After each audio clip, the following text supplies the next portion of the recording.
childhood, parents split up when I was 6. My dad wanted to give me the best upbringing that he could. My mom really wasn't ready yet. She still wanted to party, so they split up when I was 6. My dad took me to live with my grandparents, and childhood was good. All my friends, we all got good grades. We weren't like the neighborhood riffraff. We were like good kids. We all skateboarded out in the street. We all played street hockey, played baseball. We didn't get into trouble, man. That stuff didn't come till later on. So after high school, I joined the band and we started playing around and getting some local recognition. Things started taking off, and one thing led to another. My friends started getting involved in the party scene. The night that changed my life forever, I still remember it to this day. I still remember it. It was a Friday in February of 2002. We just got done performing a really big show outside of Philadelphia, and afterwards my friends introduced me to crack. Now you gotta keep in mind, like at this point, like I'd only smoked weed and drank maybe like 5-6 times my whole life. So now here's my best friends, my childhood friends, who I've known my whole life. They're offering me crack. It really caught me by surprise, and I was just like, man.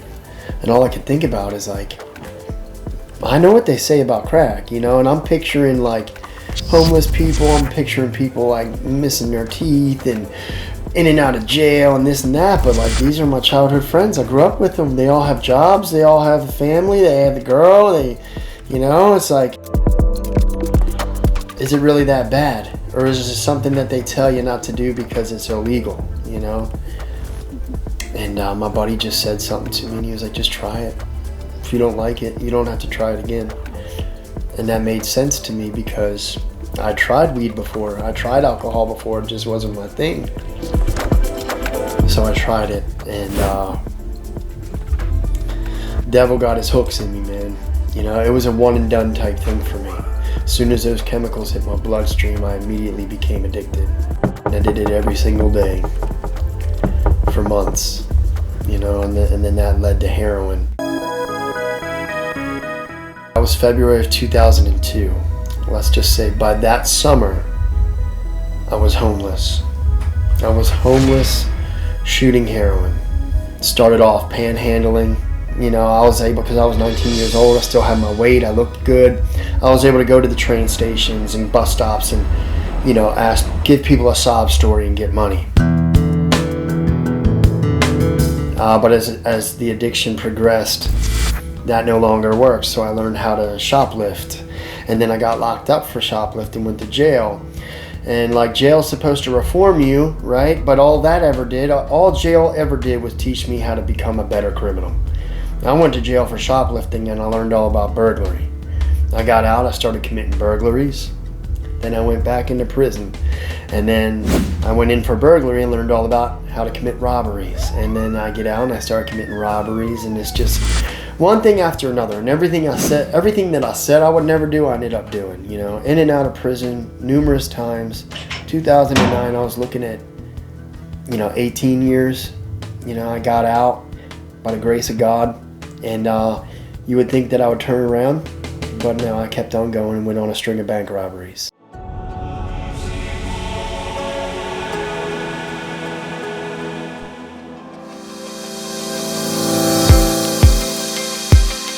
One night, my friends decided they wanted to rob this bank in a small town next door to a police station.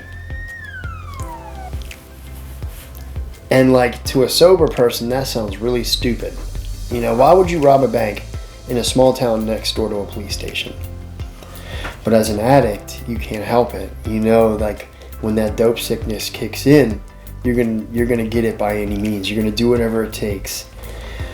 And but God works in mysterious ways, man, because this is where He kind of like intervened in my life. Because the night before we were supposed to rob this bank, I get a phone call. out of the blue. And it's from my childhood friend. The same one that introduced me to crack. The same one that introduced me to heroin. The same one that I grew up playing baseball with, and same one that we became homeless together. We were, addicted, and he was like, man, I heard how bad you're doing. Heard you're doing pretty bad. And I'm like, man, I haven't heard from you in like 4 years or 5 years. How did you even get my number? But needless to say, man, basically he was like, dude, I hear how bad you're doing. I feel partially responsible because I'm the one who introduced you to this stuff.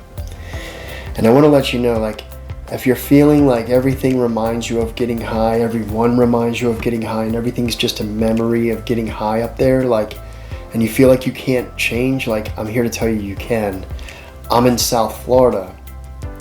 If you're willing, I want to pay for your train ticket to come to South Florida, and I want to help you get into treatment. And keep in mind, like, the next morning, I'm supposed to go rob this bank. And I just randomly get this phone call, and I hear that little voice like, man, if you don't get out now, you're either going to end up doing life in prison, or you're going to they're going to bury you. The next morning, I found myself on a 26-hour train ride down to South Florida with nothing but the clothes on my back.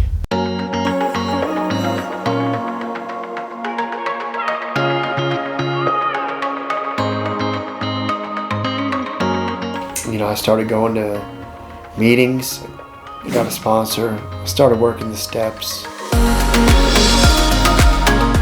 Slowly but surely starting to piece my life back together, And I always used to have these like little reservations though.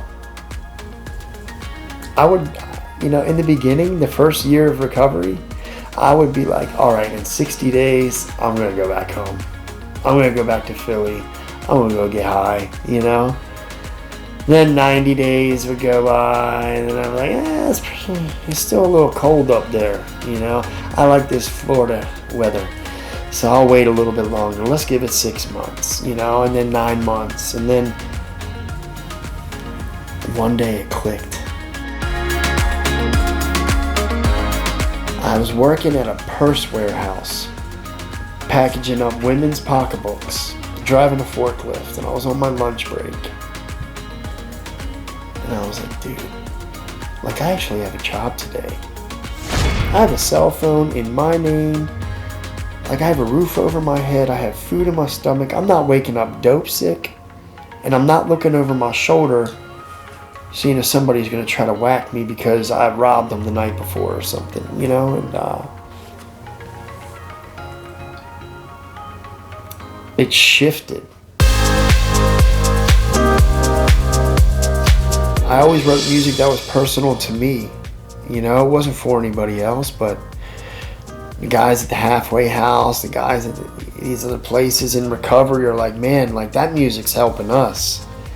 And if it can help us, it can help others. So you need to be putting this music out there. And, one thing led to another. We created some social media accounts, and everything started going viral. Next thing you know, I'm like touring the country, and people are coming out to concerts with like my lyrics tattooed on them, and I'm like, this is so weird.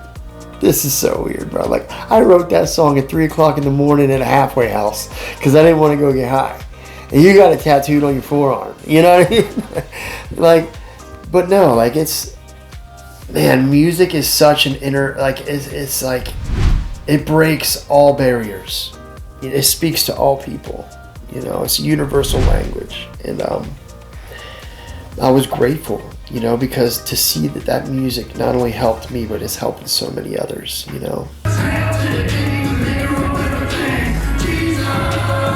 Over the years, through many ups and many downs, I've come to realize, like, this music and these songs aren't even really me, if that makes sense. It's a gift. It's a gift from God. There is power in the mighty name of Jesus. He's the one who placed it on my friend's heart to give me a call that night before we robbed a bank.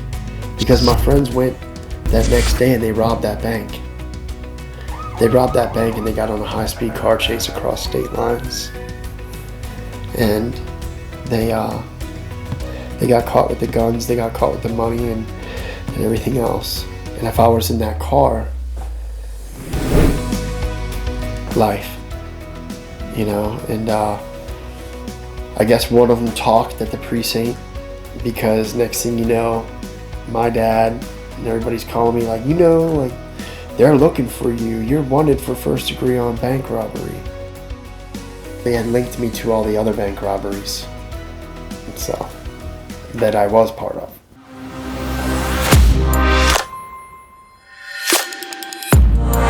I talked to my sponsor and I'm like, dude, what do I know we're supposed to make amends, but like, you know, I'm looking at life, you know? But he's like, man, just keep trusting in God. Keep living right. And just, when the time comes, you'll know. You'll know when. And I had to have the most uncomfortable conversation with my wife. Because my wife, at the time, didn't even know I was wanted. I went to turn myself in. I called up the state of Delaware, because that's where I was wanted out of. So they transferred me to my probation officer, and she was just like, you know, Mr. Nestor, where have you been the last 5 years? And I'm like, you know, I'm traveling the world, and then I'm like, wait, the last time she saw me, I looked like, you know, Lord of the Rings guy, you know? She doesn't know that I completely changed my life. But I explained it to her, and I told her everything that I've been doing, and she's like, well, man, I just so happen to be going to lunch with your judge today that's presiding over your case. So she said she'll call me back at the end of the day. She called me back 2 hours later and she said, Mr. Nestor, your charges are dropped. Your slate is wiped clean. The state of Delaware supports you.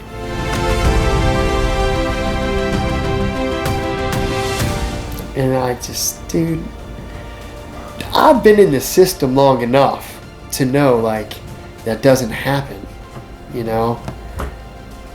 I didn't even have to go to a courtroom. I didn't even have to see a video judge. Like, somebody just went in the system and hit delete. You know, and it's just like, dude, God showed me that day who the ultimate judge is. And that's why now, like you've seen since 2016 to now, the message has shifted from, you know, it was about recovery, which I'm grateful for recovery, you know, because it's, you know, helped set me free from drugs and alcohol, right? But here's the misconception here, is like, I thought that I was free just because I wasn't getting high or drunk, but I was still looking at all sorts of pornography. I was still smoking 2 packs of Newports a day. I was still cursing like a sailor and living for the world, you know? And now, like, if you see now, my music is all Christ-based. It's God-centered, because, like, man, He is the one who can set you free from all of it. Not just drugs, not just alcohol, but all of it, because who the Son sets free is free indeed, you know? So yeah, man. It's just kind of wild. It's a wild journey that I've been on, let's just say that.